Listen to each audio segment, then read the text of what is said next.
Buen día a todos, bienvenidos a los talleres de sustentabilidad de puertos. Antes de comenzar con el taller del día de hoy, vamos a hacer una introducción respecto a puertos.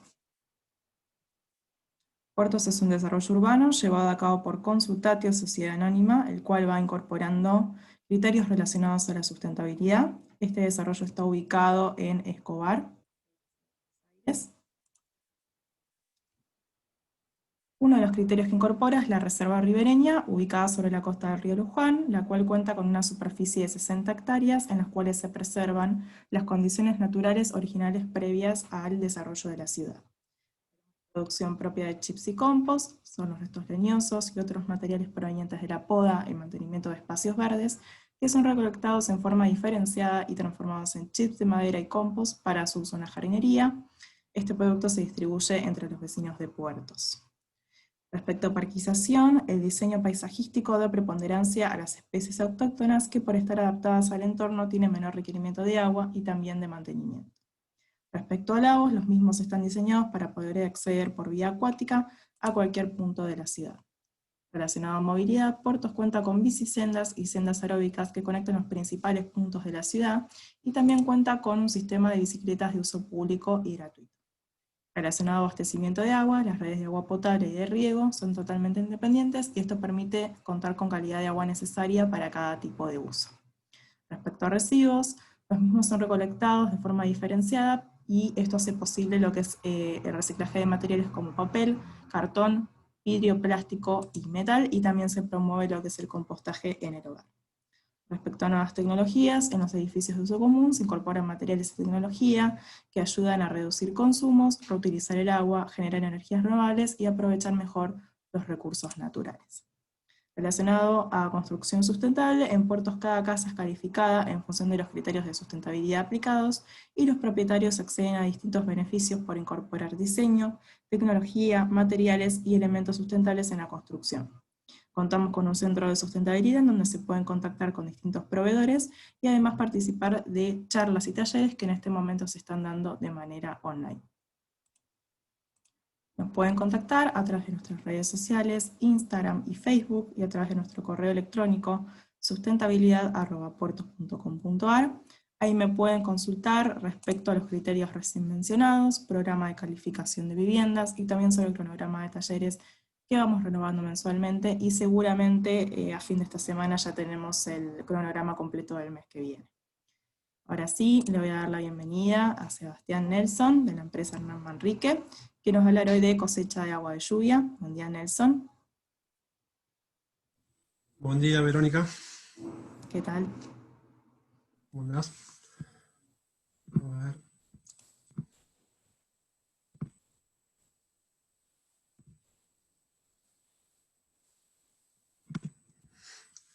Bueno, buen día a todos. Ahí se ve la presentación. Sí, perfecto. Bueno, la idea es hablar de los sistemas para recuperar agua de lluvia. Tenemos aproximadamente 40 minutos. Bueno, como dijo Verónica, yo trabajo en la empresa Hernán Manrique Sociedad Anónima. Está acá en Pilar, Buenos Aires. La empresa se dedica al riego agrícola, riego de áreas deportivas, canchas de golf, obras hidráulicas, y una de las ramas es unos productos para gestionar agua de lluvia y sistemas para recuperar agua de lluvia, para gestionar la escorrentía de agua de lluvia, retardadores pluviales, digamos, o sistemas de recuperación de agua de lluvia, que es lo que vamos a hablar hoy. Bueno, la idea es comenzar, digamos, la práctica de la recuperación de agua de lluvia es una práctica ancestral, pero hoy en día aparece nuevamente por movimientos verdes, cultura de sustentabilidad, restricciones al consumo o por un tema de ahorro económico, digamos. Pueden ser distintos los motivadores a la hora de pensar en esta práctica. Para dar un pantallazo inicial, digamos, el agua dulce en el planeta es escasa, es el 2,5% del agua total, y de ese 2,5 no está toda disponible para el consumo. Hay parte que está en estado sólido, como los glaciares, o parte que está en agua subterránea fuera del alcance. Entonces prácticamente se supone que el 1% está disponible para el consumo humano. El consumo por persona por día, digamos, en Europa anda cerca de 150 litros por persona por día. Acá en Argentina, 356. Generalmente estos valores salen de las grandes prestadoras de agua y bueno, tiene que ver con la tarifa del agua, ¿no? En los países donde la tarifa es más elevada hay un consumo más racional, digamos. Y para tener una idea, dentro del hogar, esto está hecho para Alemania. Dentro del hogar, los tonos azules vendrían a ser lo que uno podría sustituir con agua de lluvia. Inodoros, descarga de inodoros, lavarropa, riego, limpieza exterior, y lo que serían los tonos rojos deberían necesitar agua potable, digamos.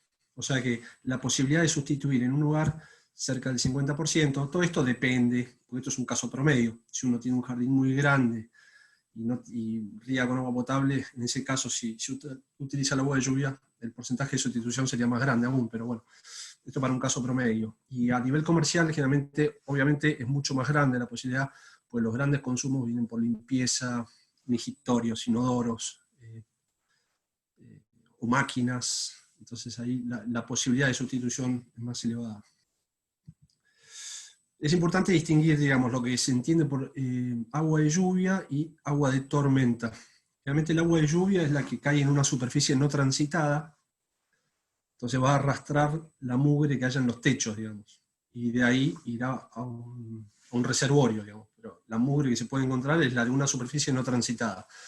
El agua de tormenta puede ser si uno quiere cosechar agua de una playa de estacionamiento.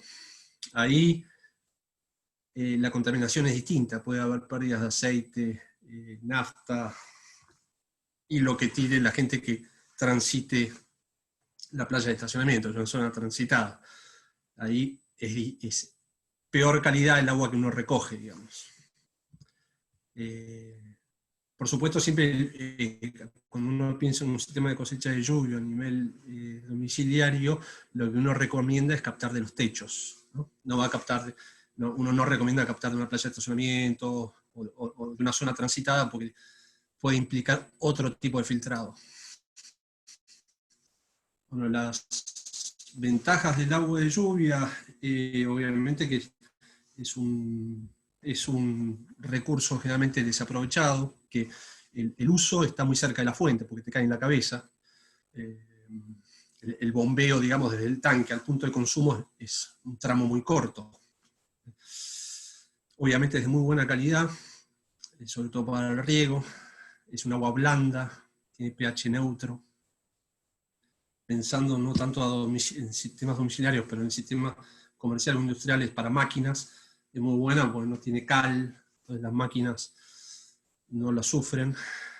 Y después tiene externalidades positivas, obviamente, porque si cada lluvia que hay uno almacena los primeros 20 milímetros, por decir algo, está de algún modo aliviando la situación del pluvial público.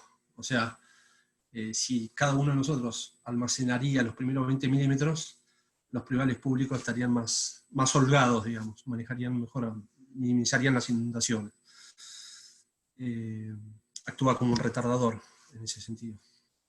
Y obviamente puede reducir las facturas, la cuestión económica, que en Argentina este último punto no es tan significativo por ahora. O sea, por un lado viene el gas o la luz, y el agua viene más rezagada, digamos, ¿no?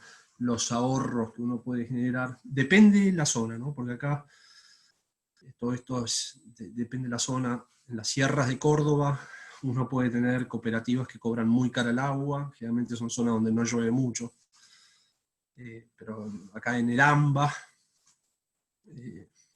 vienen subiendo las tarifas de agua, pero el ahorro que generaría no es tan significativo para analizar esto por un tema de amortización de la inversión. Más bien, este tipo de inversión va por una cuestión conceptual. Va más por una cuestión conceptual, hasta ahora. Bueno, los usos que uno le puede dar al agua de lluvia dentro de un hogar, pueden entrar el lavarropas, los inodoros, canillas exteriores, obviamente el riego, y después uno tendría las bachas, las duchas, con agua potable. Siempre hablando de un caso de un lugar donde uno tenga acceso a agua potable, ¿no? Si uno está, siempre hay casos particulares, es decir, mira, yo estoy en un lugar donde no tengo agua potable, el agua de perforación es de muy mala calidad porque está con arsénico, el mejor recurso mío sería el agua de lluvia. Entonces, en ese caso, uno alimentaría todo con agua de lluvia. Por ahí agregaría una cloración al sistema. Pero bueno, hablando en términos generales, en un caso uno tiene agua potable, acceso a agua potable, este tipo de consumos serían los que podrían sustituir con agua de lluvia. ¿Cuál es el esquema típico? Digamos? La idea es el agua que cae en los techos, por las canaletas y las bajantes, uno la conduce a esa escorrentía, la dirige hasta el punto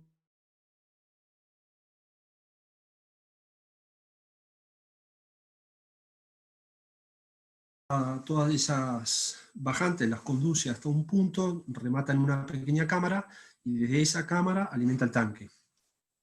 La idea es filtrar, almacenar, y después desde el tanque, con una succión, impulsar a los puntos de consumo que haya en el hogar, internos o el jardín. Obviamente los sistemas necesitan un filtro. Los filtros son filtros mecánicos, una malla de acero inoxidable que, digamos, elimina todas partículas que superen cierto diámetro, 300 micrones, en el caso de los filtros de Graf. O sea, no van a permitir que entren hojas, palitos, o cualquier partícula que tenga un diámetro superior a 300 micrones. Y el agua queda filtrada, almacenada, bajo tierra. Eso es ideal porque queda a baja temperatura. Digamos, nunca va a superar el agua en tanque los 13 grados, 14 grados a lo largo de todo el año. No es recomendable almacenar el agua en superficie, digamos, arriba de la tierra, porque ahí se puede terminar produciendo un caldo, un caldito donde prosperen algas, mal olor, color. Entonces lo ideal siempre es almacenarla bajo tierra. Y bueno, y por supuesto el sistema obviamente, uno puede pensar, si estoy alimentando los inodoros, si no llueve en 40 días, tiene un sensor de nivel que te garantiza el abastecimiento, porque cuando perfora un mínimo de agua en el tanque, habilita una reposición, que puede ser de agua potable o agua de perforación, para siempre tener un mínimo garantizado en el tanque. O sea, perforo el 10% del nivel, me repone hasta el 15%. Perforo el 10, me repone hasta el 15. Siempre tengo un mínimo garantizado. La idea no es llenar el tanque con agua potable, sino siempre tener un mínimo garantizado. Porque si llueve al día siguiente, quiero tener espacio para cosechar. Entonces, más o menos, este es el esquema. Obviamente, los sistemas de cosecha de lluvia, uno los podría... no es muy sofisticado, uno lo podría hacer... los sistemas nuestros son de Graf, que es una empresa alemana, nosotros los importamos, y están concebidos, Graf es empresa líder en Europa, estos sistemas están concebidos para esto. O sea, el tanque tiene una cúpula, donde en la cúpula se aloja el filtro, no sé, ahí más o menos se ve, más adelante lo van a ver. Todo es muy simple de instalar y está concebido para esto, digamos, pero uno podría agarrar un tanque nacional, de algún modo pensar un filtrado, y bueno, y los demás componentes internos. Todo lo que vamos a ver acá en esta presentación, obviamente, están las imágenes de los productos nuestros. Los componentes de un sistema de cosecha de lluvia, ¿no? Está obviamente el área de recolección, que son los techos, las canaletas, las bajantes, el filtro, obviamente el tanque, una bomba, y después hay un componente que se le puede agregar que nosotros no lo comercializamos, que es lo que mencionaba antes, que es darle un tratamiento al agua para usarla para el 100% de los consumos en el hogar. Esto es, digamos, potabilizar, o una cloración, lámpara UV, filtro de carbono, que eso nosotros no lo comercializamos porque en los sistemas nuestros, digamos, la idea original es que sustituyan consumos que no requieren agua potable. Ahora, en los casos donde uno requiere depender 100% del agua de lluvia, pues no tiene alternativa, ahí se le debería agregar algún tratamiento adicional dentro del tanque. Bueno, los techos, obviamente, es importante conocer el material del techo para ver la pérdida que puede tener el techo, si es un material más poroso o menos poroso. Obviamente lo que importa es conocer los metros cuadrados proyectados en un plano, ¿no? Esa huella es la que va a importar a la hora de hacer los cálculos para el dimensionamiento. Las canaletas bajantes las hará el constructor, el arquitecto, digamos, y lo que hay que pensar es, bueno, cuál es el lugar, si es en una casa, cuál es el sector donde queda más cómodo para llevar toda la escorrentía, digamos, porque las bajantes van a llegar a nivel del terreno, se van a enterrar un poco y van a ser conducidas bajo tierra hasta algún punto donde todas se encuentren, rematen en una camarita, como decía, y cerca de esa camarita uno va a instalar el tanque. Obviamente el punto S tiene que ser un punto donde el tanque también tenga un lugar para rebalsar, para que su rebalse, digamos, sea conectado con el punto de volcado final. Si hay una lluvia muy intensa, el tanque se va a llenar y va a rebalsar. La idea es que todo funcione por gravedad, o sea, del techo al tanque, y el rebalse del tanque a la cuneta, al lago, o donde sea el punto de volcado final, lo ideal es que sea todo por gravedad. Bueno, y obviamente los filtros, el tipo de filtro va a depender del dimensionamiento, de cuántos metros cuadrados de superficie estamos captando agua. Los filtros de grafo, acá pongo 4 para que tengan un ejemplo, ¿no? Los dos de arriba son filtros que van dentro del tanque, en la cúpula del tanque. Se conectan con tubería 110. Y esos, como ven ahí, trabajan hasta 350 metros cuadrados de techo. Cada filtro. Uno los puede poner en paralelo, digamos. Y después los de abajo ya son filtros externos. De la izquierda tiene una arqueta donde se aloja, digamos, se conecta con 160 o 200, y el de la derecha ya es industrial, que va para superficies con conexiones de 300 o 400. Obviamente a nivel domiciliario estamos hablando de los de arriba. El de la derecha es un canasta, que uno debería ir, sacar la canasta, limpiarla. La regularidad de ese trabajo va a depender de cuánta mugre junten los techos, depende si uno tiene árboles cerca de los techos. El de la izquierda es autolimpiante porque la malla tiene como una pendiente hacia el rebosadero, entonces a medida que va entrando agua, todas las hojitas, todo lo que rechaza el filtro, va a ir siendo empujado a un sifón y de ahí se va al desagüe. O sea, a nivel domiciliario, los dos de arriba serían los interesantes. Bueno, ahí ven bien la cúpula del tanque. En este caso por atrás estaría dándole ingreso el agua. Se encuentra con la malla, el agua filtrada es la que baja verticalmente, por un tubo ahí gris, y todo el rechazo se metería en un sifón y sería al punto de volcado final.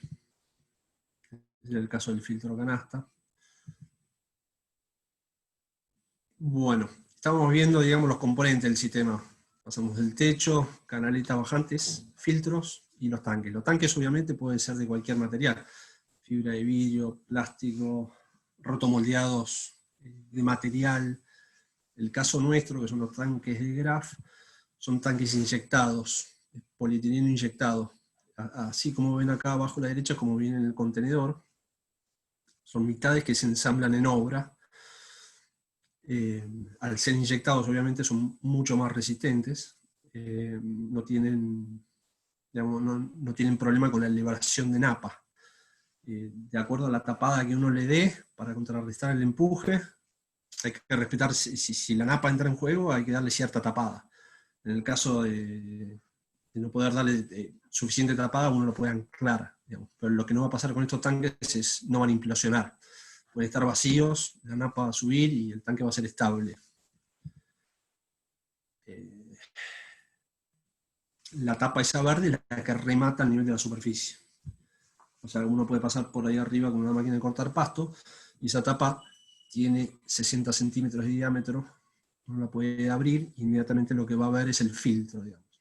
Todo es muy fácil de sacar y de colocar. Este es el encastre que tiene las dos mitades, tiene una junta de goma, unos pernos para alinear, y después con unos conectores que da a presión. Se puede armar y desarmar. Bueno, en cuanto al bombeo de estos sistemas, lo ideal siempre es trabajar con, nosotros usamos la bomba centrífuga que trabajan a demanda. La idea es una represurizada, digamos, desde el tanque. Sale la succión a la bomba, y la bomba, la red de la cañería que alimenta todas las terminales de consumo que uno piensa abastecer con agua de lluvia. O sea, el riego, inodoros, canillas exteriores. Entonces, cuando uno tira hace una descarga de un inodoro, cuando toca el botón, baja la presión de la red y se enciende esta bomba hasta volver a llenar la mochila. Cuando la mochila se llena, la bomba para. Lo mismo pasa si uno abre la canilla exterior o se enciende el riego. Trabajan a demanda. Las fases de limpieza del sistema, cómo está concebido. Lo primero, más o menos ya hablamos del filtro. El agua ingresa, se encuentra con la malla. El agua filtrada es la que baja verticalmente por el tubo hasta una zapatilla que hay en el fondo del tanque. La idea es que no ingrese como una catarata. Conducirla hasta el final, hasta las zapatillas, para que entre de forma tranquila. Entonces, cualquier material que pueda haber atravesado esa malla de 300 micrones, si tiene peso suficiente, va a decantar en el fondo del tanque. Si es muy livianita, como el polen, va a quedar flotando a nivel. Entonces la idea es que lo decantado, cuando ingresa agua al tanque, no haya una turbulencia que lo deje todo en suspensión. Entonces la idea es que quede decantado. Después tiene un sifón el tanque, entonces cada vez que hay una lluvia que te llena el tanque, toda esa capa que puede quedar flotando a nivel se va a meter dentro del sifón y se va a limpiar, se va a ir al desagüe. La capa que decanta va creciendo por milímetros por año. La idea es cada 5 años succionar el fondo del tanque. Y después, bueno, la succión, que es la que ven acá con una boya, el punto de succión está unos 10 centímetros abajo de la boya. Entonces la idea de tomar así con una boya es no tomar la capa que puede estar flotando, ni lo que haya decantado en el fondo. Se supone que 10 centímetros debajo del nivel siempre va a haber agua de mejor calidad. Y acá, si llegan a ver, al lado de la boya hay dos cables que van hasta el fondo y remandan en una plomada. Ese es el sensor de nivel. Ese es el que, cuando perfora el 10% de nivel, manda una señal para que abra una electroválvula, y la electroválvula va a reponer agua al tanque, hasta reponer hasta un 15%, por ejemplo. Y ahí va a cortar. Entonces siempre te garantiza ese mínimo. Este es el sensor de nivel. Esto que ven acá arriba a la derecha es el que te indica el porcentaje de nivel que hay en tanque. Indica el porcentaje de nivel que hay en tanque. Acá se ve una electroválvula y este control que va dentro del tanque. Es el cual cuelgan los dos cables que veíamos. Y esta conexión que ven acá abajo es, digamos, sería el agua potable, que llega a una electroválvula, una válvula ante retorno, y después la tubería que va al tanque. Entonces, cuando perfora el 10, esta electroválvula se abre y empieza a ingresar agua potable al tanque. Obviamente, bueno, esto sería un corte de cómo sería la instalación. Todas las tuberías deberían tener una pendiente mínima, en el sentido del flujo. Y, como le dije, lo ideal es que todo vaya por gravedad. No sé si hasta el momento hay alguna pregunta. Verónica. No. ¿Cómo, perdón? Por el momento no, aunque acá Alejandro nos ha escrito un texto. A ver, no sé si lo puedes ver en pantalla. A ver. Dice que el problema que se encontró es que si deja en los tanques el suficiente espacio para almacenar el agua de lluvia, cuando el riego funciona se vacían, y si se llena con agua de red para que esto no ocurra, no hay volumen para cuando llueve. ¿Cómo solucionar esto de los tanques? Perdón, ¿me podés repetir? Bueno, Alejandro pone una consulta. Yo armé un sistema de recolección de agua de lluvia para los techos de una vivienda con el objetivo de usar ese agua para regar. El problema que me encontré es que si dejo en los tanques el suficiente espacio para almacenar el agua de lluvia, cuando el riego funciona se vacían y si se llena con agua de red para que esto no ocurra, no hay volumen para cuando llueve. ¿Cómo solucionar esto de los tanques? Bueno, es lo que estábamos hablando recién. Ujú. Cuando yo decía que el sensor, digamos, cuando el nivel de agua en tanque te perfora un mínimo, digamos un 10%, el sensor habilita la reposición, pero la reposición cuando llega al 15% de nivel la corta. O sea, lo que hace el sensor es siempre te mantiene un mínimo operativo, ¿me explico? O sea, imagínate que no llueva en 40 días. Vos siempre vas a estar entre el 10 y el 15%, entre el 10 y el 15, entre el 10 y el 15. Entonces vas a tener todo el resto, el 85 del tanque, va a estar vacío, por si llueve el día de mañana. Porque vos no querés que la reposición te llena el tanque, que es lo que dice él, Alejandro, porque si llena el tanque con agua potable, al día siguiente llueve, no tenés espacio para cosechar agua de lluvia. Entonces, en este caso está solucionado con este sensor electrónico. Si Alejandro quiere hacerlo, debería hacerlo con flotantes, debería poner 2 flotantes dentro del tanque. ¿Entendés? Un flotante es el que te abre la reposición, otro flotante es el que te la corta. Me parece que ahí debería estar contestado. Sí, Sergio acá nos pregunta qué cantidad de agua por lluvia puede ser recolectada mensual o anualmente y cuánto sería necesario para riego por metro cuadrado. Bueno, esto es algo que lo vamos a ver más adelante, pero Bien. depende de la zona geográfica donde estés. Acá, por ejemplo, en el AMBA, llueven 1.200 milímetros al año. 1.200 al año, en promedio, histórico. 1 milímetro de lluvia es 1 litro de agua por metro cuadrado. 1 milímetro es 1 litro por metro cuadrado. Entonces la cuenta es derecho, digamos. Si yo tengo una casa que tiene 100 metros cuadrados de techo, en el AMBA, y yo en 1.200, para saber cuánta agua al año pasa por ese techo, te va a hacer 1.200 por 100. O sea, son 120.000 litros de agua que van a pasar por esos 100 metros cuadrados de techo al año. Van a estar distribuidos en 12 meses. Y obviamente hay una estacionalidad en la lluvia, que otoño-invierno llueve un poco menos que primavera-verano. Pero a lo largo de todo el año, con pluviometría promedio, me van a pasar por ese techo de 100 metros cuadrados, me van a pasar 120.000 litros de agua, que eso es lo que yo podría recolectar. Ahora, el riego es un consumo bastante importante, es de lo más importante, depende del área de verde que uno tenga, ¿no? Pero generalmente es un consumo importante el riego, es muy estacional. En otoño-invierno vos podés no regar, y en primavera-verano, en el pico máximo podés tirar 3 milímetros por día. 3 milímetros por día son 3 litros por metro cuadrado. ¿Ves? O sea, si tengo 100 metros de área verde, puedo tirar 300 litros por día. Todo depende del área verde que tengas, pero la dosis de riego que vos apliques va a depender del periodo del año en que te encuentres. Y si vamos al límite, diciembre, enero, puedes estar tirando 3,5 milímetros por día. ¿Algo Bien, y acá más? nos pregunta qué capacidad debiera tener en cisternas. Bueno, también es algo que vamos a ver ahora más Bien. adelante, porque estos sistemas, digamos, primero, lo ideal es llegar cuando la vivienda está en proyecto, digamos, porque uno ahí puede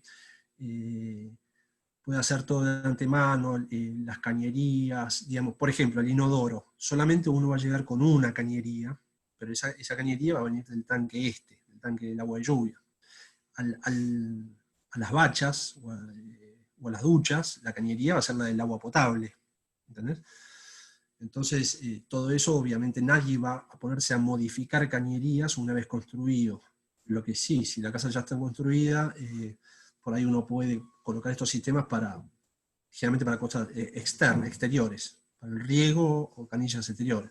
Pero uno no va a modificar sistemas internos. Eh, Perdón, me quedó la pregunta. Ah, ¿qué volumen? Me estaban preguntando el volumen, ¿qué volumen recomiendo? Eso va a depender de dos cosas, de la oferta de agua que uno disponga y de la demanda que uno quiera abastecer. La oferta, como ven acá, está dictada por dos variables, que es los metros cuadrados que dispongo de techo y la pluviometría de la zona. Eso es lo que va a dictar mi oferta. Y la demanda va a ser, bueno, ¿qué es lo que quiero alimentar? ¿Quiero alimentar dos inodoros? ¿En la casa va a haber 2 personas o va a haber 20 por los inodoros? Mismo por los lavarropas.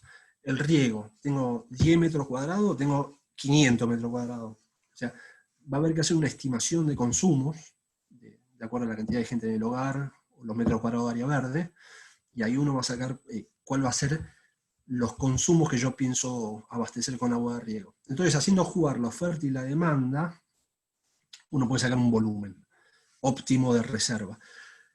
Hay formas sofisticadas de calcularlo, formas muy simples. Una forma simple, por ejemplo, acá en el AMBA, es decir, yo quiero tener en reserva 10, 15 días del consumo que quiero abastecer.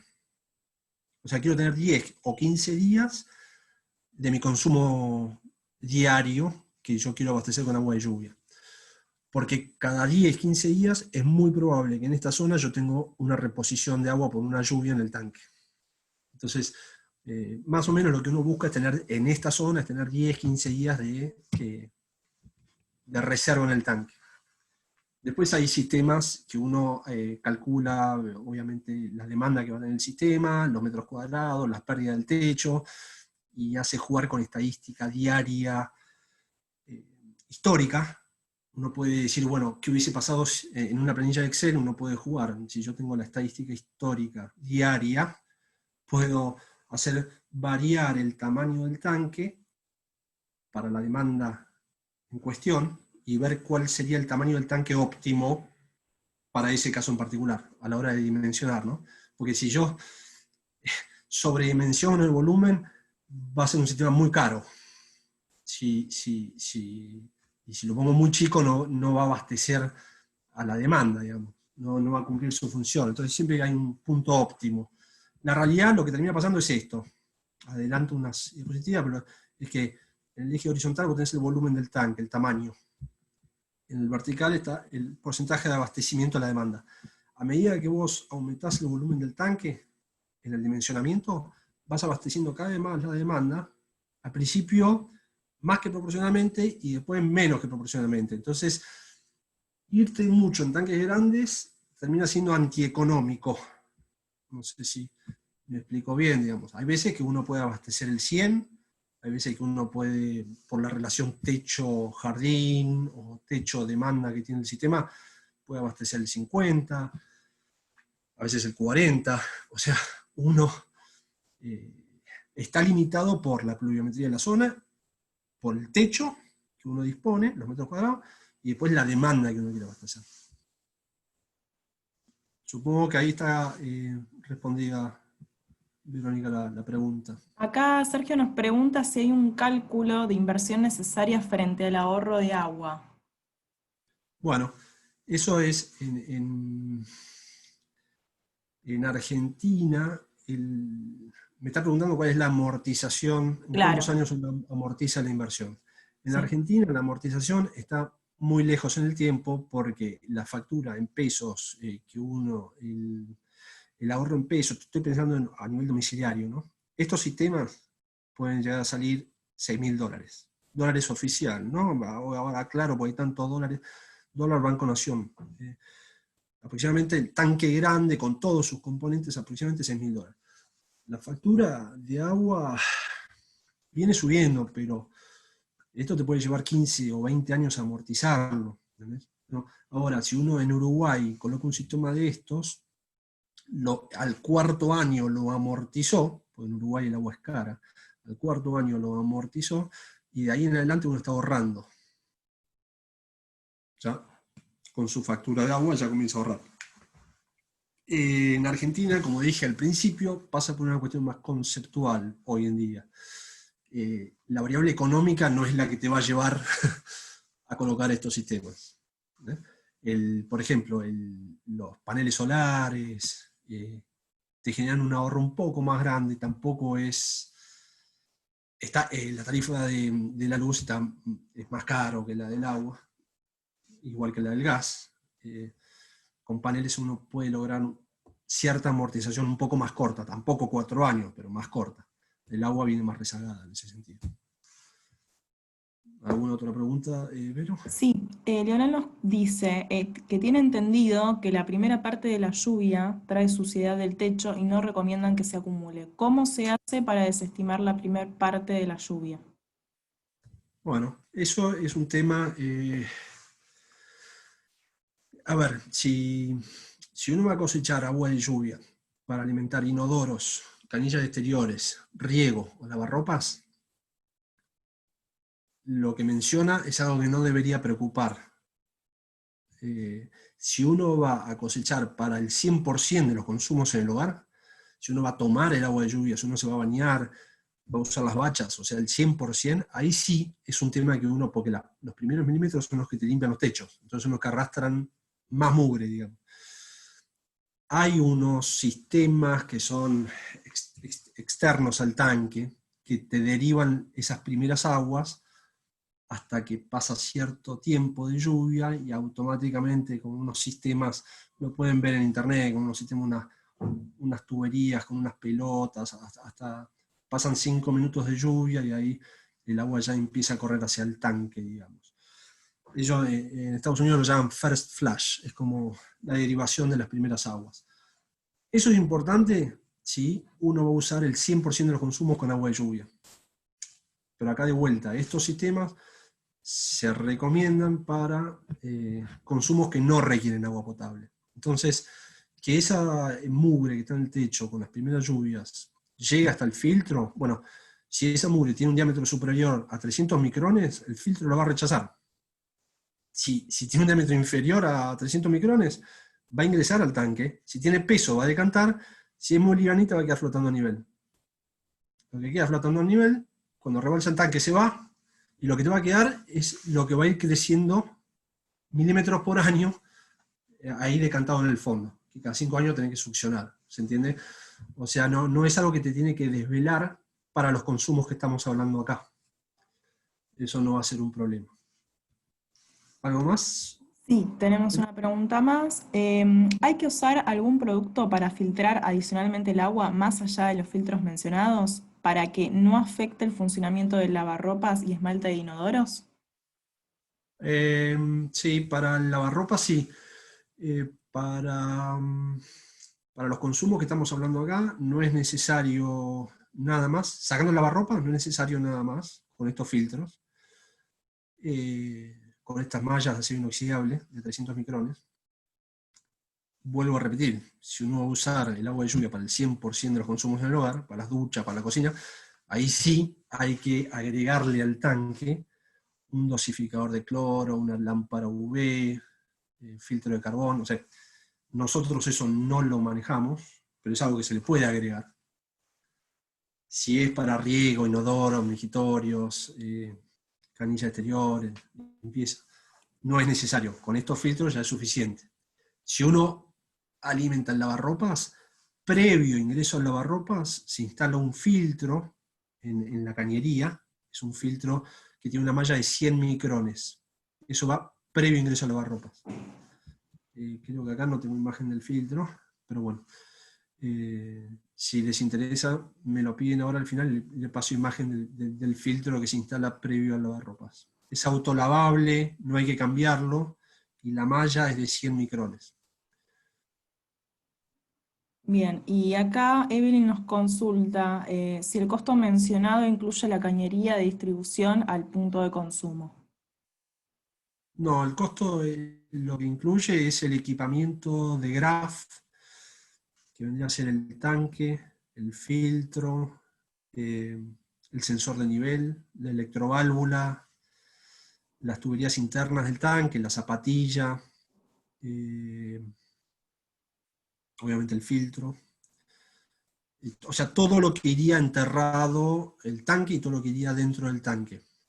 Después hay que las conexiones, tanto las canaletas, las bajantes o las conexiones internas en el hogar, o sea, la red de tubería, eso es adicional. Eso va a depender de las distancias a recorrer, digamos, de cada caso. Bien, bueno, no hay más preguntas por el momento. Bueno, sigo acá para que vean, digamos, por ejemplo, cómo es esto. Digamos.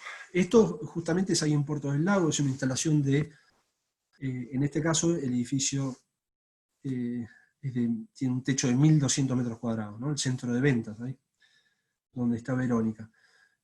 Son 1.200 metros cuadrados. Entonces querían cosechar agua para alimentar los mijitorios, los inodoros y el riego de todo el área verde circundante. En este caso, como son volúmenes grandes, fueron 6 tanques en paralelo. Ahí ven que se están armando los tanques. Ahí está el edificio, está en construcción. Se colocaron los 6 tanques en paralelo. Donde está el señor con la pala, está haciendo la cámara que va a recibir toda la escorrentía de ese techo. Ahí pueden ver la cámara y todos los tubos de 110 que vienen de todos los lados del edificio. Desde la cámara salen 3 caños de 110 a 3 tanques, porque esos 3 tanques iban a tener filtros que trabaja cada uno 350 metros cuadrados. Con esos 3 se trabajaba todo el techo del edificio. No era necesario.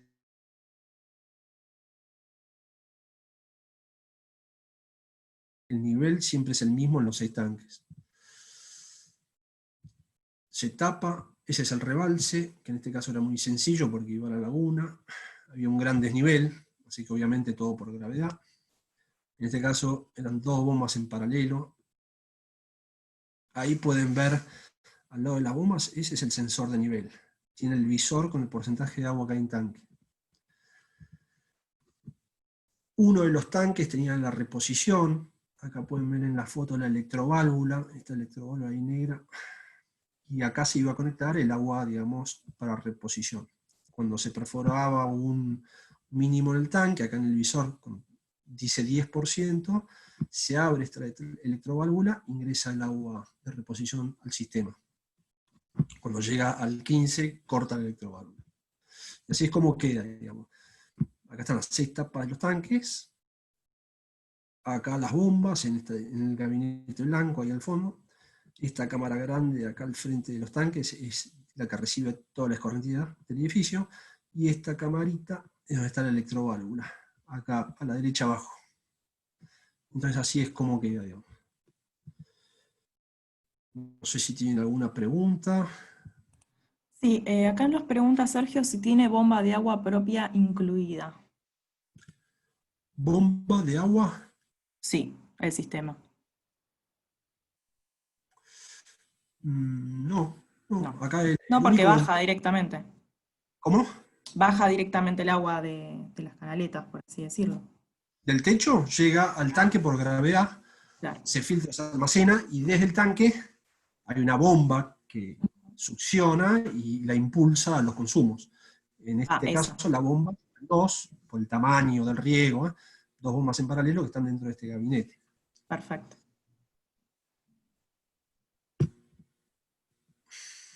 ¿Alguna otra consulta que quieran hacer?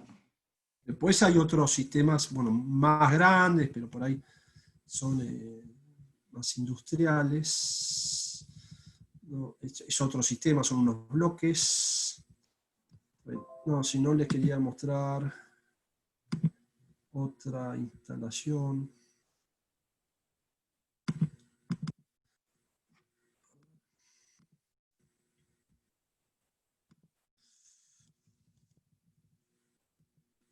Esto es una comisaría en Capital Federal. 3 tanques también. Ahí estaban instalados 2. Faltaba el tercero que iba a estar al fondo, pero había un cable de Denor que nos demoró. Finalmente ahí está el tercero. Esto es en el Archivo General de la Nación, donde estaba la cárcel de caseros. Son 3 tanques también para el riego del área verde. Ahí quedaron las tapas. Digamos, esta esta es la cámara que recibe toda la escorrentía. De esta cámara se alimentan los tanques. Esta cámara recibe los rebalses de los tres, y de esta cámara se va a la calle, el cordón cuneta que está a su izquierda, digamos. Y por allá atrás está la electroválvula para la reposición. No sé si tienen alguna consulta. Ya vamos 40 minutos. Sí, Daniela nos pregunta si para edificios urbanos en altura tienen algo. Y mirá, lo que dije es, estos tanques Carat están concebidos para enterrarse. Las bondades de que uno almacene el agua de lluvia enterrada, ya las mencioné, que es que se almacena a baja temperatura y fuera de los rayos del sol. Vos vas a tener mejor calidad de agua. Entonces, si estamos hablando en altura, estos tanques no deberías ver algún otro tipo de tanque, pero te vas a enfrentar con el problema de tener el tanque al sol, digamos. A ver, lo puedes tener, sí. Vas a tener que tener un mantenimiento muy intenso del tanque para evitar tener el agua verde con color, olor, empiezan a prosperar algas si el agua almacenada está a alta temperatura, en verano, por ejemplo. Por eso lo recomendable es tenerlo, por una cuestión de calidad de agua, enterrados. También nos pregunta Daniela si tendríamos que tener la planta baja libre, por ejemplo. ¿La planta baja de qué? Del mismo edificio, supongo que está preguntando. No, bueno, si es un edificio, lo ideal es tener A ver, estas tapas que ustedes ven, verdes, que vieron verdes en todos lados, también hay tapas de hierro clonado, o sea, hierro colado para soportar tráfico vehicular. O sea, vos podrías poner esas tapas en la entrada de un estacionamiento, por ejemplo, o en una zona transitada por vehículos. En vez de ser esta tapa que están viendo, es una tapa gris de hierro. Lo ideal, lo mejor es tener un lugar donde no tengas tránsito vehicular, porque obviamente la tapa es más económica. En un área verde es el ideal. Y siempre tenés que pensar que la cota de rebalse te llegue por gravedad, porque vos vas a tener una cota de alimentación que ya viene bajo tierra, y vas a tener esto que vieron acá. A ver, vuelvo a la... vas a tener una cota de alimentación y una cota de rebalse, ¿no? Que es muy importante tenerlo en cuenta para acá. Es un corte, digamos, el perfil. Por la derecha es la cota de alimentación. Y la salida del rebalse está enfrente, digamos, la que ven a la izquierda. Obviamente la tapa verde es regulable en la altura, entonces no puedes jugar con el perfil de instalación. Pero siempre el lugar donde elijas, hay que hilar fino y ver que todo vaya por gravedad en cuanto a cota de alimentación, cota de descarga y punto de descarga final. Y la pérdida dependiente que vas a tener en los trayectos.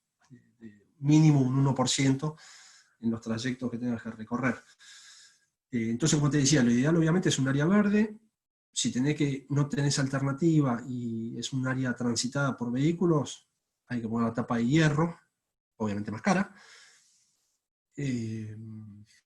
Y después, bueno, tener la planta baja liberada no sé muy bien qué quiere significar, pero necesitas un espacio donde enterrar el tanque. Y tienes un lugar donde te permita que el rebalse sea por gravedad, y bueno, y después ver atento qué tipo de tráfico tiene que soportar. Acá Andrea nos pregunta que, dice, si no se usa por un tiempo, ¿el agua se mantiene limpia? Bueno, como te dije, a la hora del dimensionamiento, que dije que había una regla muy simple, que era decir, yo quiero tener 10 días de reserva en mi tanque. Entonces eso, ya ahí más o menos sabés, si lo dimensionás de esa manera, ya sabés que durante 10 días el agua va a recircular, se va a vaciar el tanque cada 10 días. Entonces cada 10 días va a tener agua nueva. Vas a tener una recirculación de agua bastante corta, no vas a tener ningún tipo de problema. Y vuelvo a repetir, al estar enterrada, baja temperatura y fuera del sol, eso te va a permitir que tengan buena calidad de agua. Si vos te vas de vacaciones y queda el tanque 2 meses, o no sé, durante 2 meses no hay nadie en la casa y queda el tanque con agua, por ahí lo que puedes hacer, si tenés algún tipo de miedo o algo, que esté enterrado ya eso es una gran ventaja, no vas a tener problemas. Pero si tenés algún tipo de miedo, podés tirar una pastilla de cloro. La que se tira a la pileta, le tiras una pastilla de mitad de pastilla, digamos, pero no va a ser un problema que el agua quede 1 mes, 2 meses, no va a ser problema. Si lo tendrías al rayo del sol, sí, ahí sería un problema. Bien, bueno, y por último nos están consultando sobre tu contacto, teléfono, mail. ¿No? Vamos a darlo por acá. Teníamos acá, puse ahí. Bárbaro. Ahí tienen mis datos a la derecha y después de la empresa a la izquierda. Buenísimo. Bueno, Ahí tienen mi igualmente celular. esta presentación la grabamos, así que lo que vamos a hacer es hoy mandarles el link para que lo puedan ver cuando quieran y además en el mismo mail agregarle los datos de Sebastián para que puedan hacer sus consultas. Bueno, Bueno, gracias Sebastián nuevamente por participar con nosotros. bueno, muchas gracias, Verónica. A vos. Bueno, nos vemos la próxima. Saludos a todos. Hasta luego. Adiós. Gracias.